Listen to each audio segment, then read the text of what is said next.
Bonjour, bienvenue sur Rivière à Trouble. Pourquoi j'aime Trump? Non, la vraie formule, c'est pourquoi je suis content que Trump soit le président des États-Unis. Grâce à lui, les Européens ont enfin fini d'ouvrir les yeux sur la vraie nature des relations entre les États-Unis et l'Europe. Les USA appliquent l'extraterritorialité du droit américain. En gros, les USA peuvent condamner n'importe quelle personne ou entreprise étrangère qui commet une entorse au droit américain, même si le délit est commis en dehors des États-Unis et ne concerne pas les États-Unis. Il y a une loi américaine donc, qui impose un embargo sur l'Iran, Cuba et le Soudan. La BNP, malgré cet embargo, a effectué des transactions financières pour le compte du Soudan. En 2014, le Department of Justice des États-Unis a considéré que ces transactions financières, comme elles étaient effectuées en dollars, elles étaient reliées avec les États-Unis. Un tribunal de New York a donc condamné la BNP à payer 9 milliards de dollars d'amende. Donc très grosse émotion à l'époque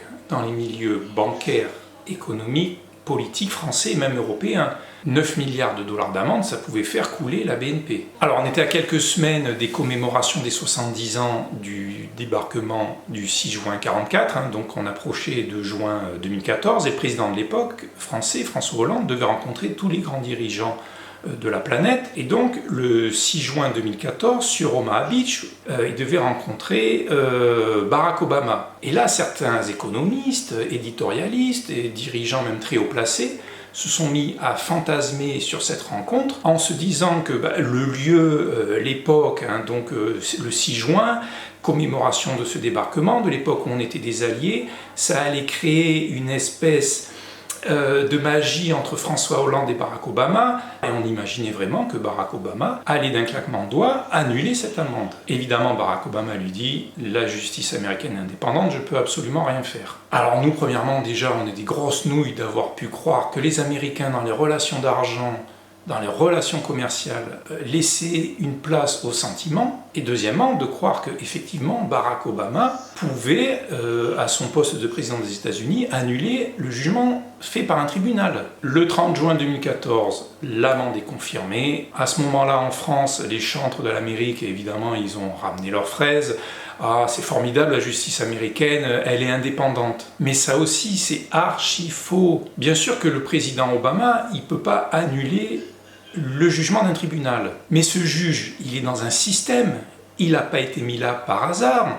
Il n'a pas mis cette amende de 9 milliards de dollars par hasard. Il est connecté à tout un ensemble. Le département de justice, il est connecté aussi à tout un ensemble qui comprend les lobbies industriels, les lobbies bancaires, le secrétaire d'État, le département du commerce, toutes ces puissances en fait qui travaillent pour le bien des États-Unis. Même intellectuellement parlant, ce juge ne peut pas être indépendant. Au fond de lui, il travaille pour la cause des États-Unis et il est contre les autres pays. Car depuis la fin de la guerre froide, les États-Unis ne nous considèrent plus vraiment comme des alliés, mais plutôt comme des rivaux. Donc avec la création de la monnaie unique, l'euro, Airbus par exemple qui commence à concurrencer et à dépasser Boeing, on ne les a pas suivis dans tout leur délire guerrier en Irak en 2003. Donc depuis, on va dire, depuis la fin des années 90 et les années 2000, on est vraiment des rivaux commerciaux, on est presque des ennemis.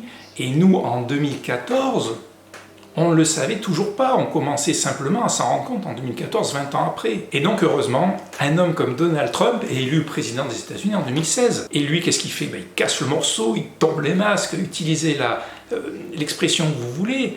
Mais Donald Trump, il va dire tout haut ce qui est la façon de penser réelle d'une grande partie du monde économique et politique américain vis-à-vis de l'Europe. Donc avec évidemment toutes ces expressions à l'emporte-pièce, l'euro a été créé pour nuire aux États-Unis, les Américains dépensent une fortune pour défendre l'Europe, il attaque frontalement l'Europe avec la hausse des taxes sur l'acier et l'aluminium en 2019.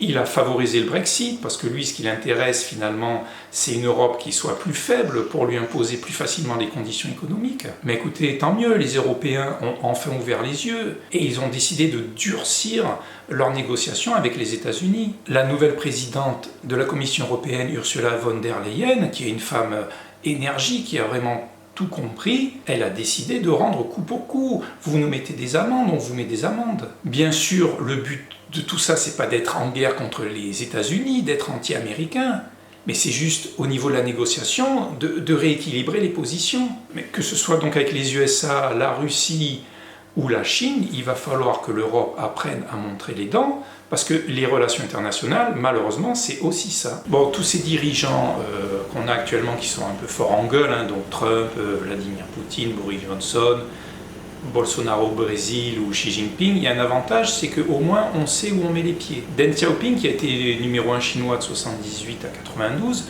disait au sujet des relations internationales de la Chine, garder la tête froide, conserver un profil bas, ne jamais prétendre dominer. Alors c'est sûr que pour Xi Jinping, maintenant 30 ans ont passé, c'est difficile de cacher la puissance de la Chine. Mais c'est quand même beaucoup avancé, et maintenant tout le monde sait que la Chine elle a des ambitions donc, de devenir la première puissance mondiale, elle a peut-être même des ambitions impérialistes. Donc on sait aussi où on va avec la Chine maintenant. Mais ce genre de dirigeants, ils permettent d'ouvrir les yeux à ceux qui vivent toujours dans d'anciens schémas. Faut-il souhaiter une réélection de Trump en 2020 ? Pourquoi pas, ça serait peut-être pas plus mal. Les relations internationales, elles vont complètement changer maintenant. Les schémas de l'après-guerre, de l'après-chute du mur de Berlin, ils vont complètement disparaître.